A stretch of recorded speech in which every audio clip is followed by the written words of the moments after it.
أعوذ بالله من الشيطان الرجيم. بسم الله الرحمن الرحيم. حميم والكتاب المبين. إنا أنزلناه في ليلة مباركة إنا كنا منذرين فيها يفرق كل أمر حكيم أمرا من عندنا إنا كنا مرسلين رحمة من ربك إنه هو السميع العليم رب السماوات والأرض وما بينهما إن كنتم موقنين لا إله إلا هو يحيي ويميت ربكم ورب آبائكم الأولين بل هم في شك يلعبون فارتقب يوم تأتي السماء بدخان مبين يغشى الناس هذا عذاب أليم ربنا اكشف عنا العذاب إنا مؤمنون أنى لهم الذكرى وقد جاءهم رسول مبين ثم تولوا عنه وقالوا معلم مجنون إنا كاشف العذاب قليلا إنكم عائدون يوم نبطش البطشة الكبرى إنا منتقمون ولقد فتنا قبلهم قوم فرعون وجاءهم رسول كريم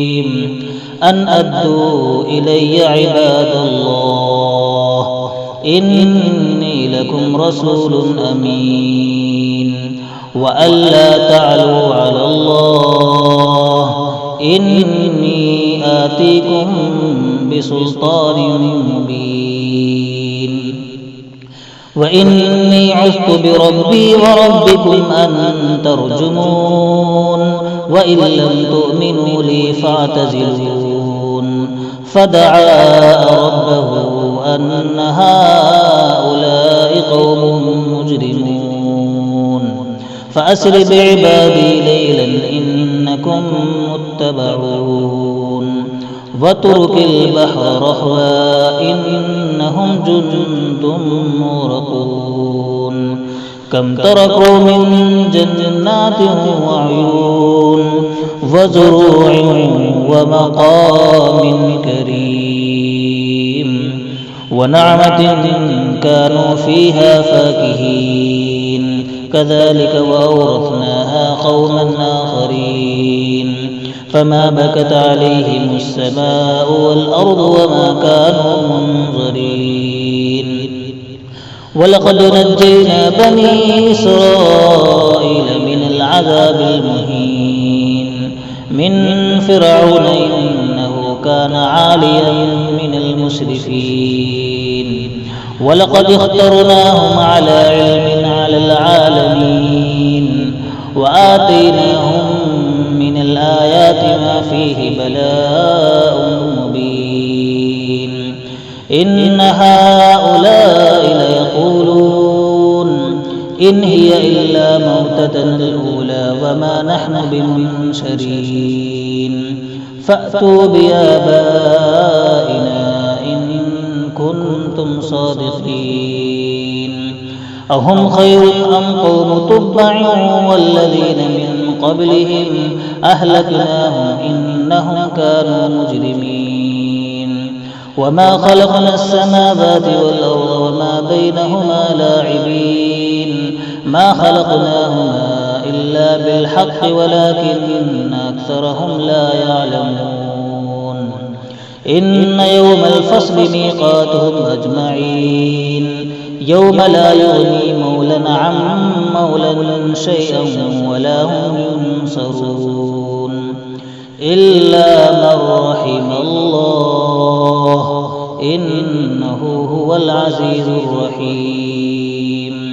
إن شجرة الزقوم طعام الأثيم كالمهل يغلي في البطون كغلي الحميم خذوه فاعتلوه إلى سواء الجحيم ثم صبوا فوق رأسه من عذاب الحميم ذق إنك أنت العزيز الكريم إن هذا ما كنتم به تمترون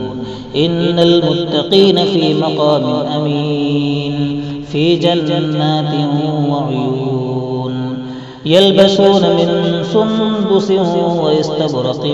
متقابلين كذلك وزوجناهم بحور عين يدعون فيها بكل فاكهة آمنين لا يذوقون فيها الموت إلا الموتة الأولى وبقاهم عذاب الجحيم فضلا من ربك ذلك هو الفوز العظيم فإنما يسرناه بلسانك لعلهم يتذكرون فارتقب إنهم مرتقبون صدق الله العظيم.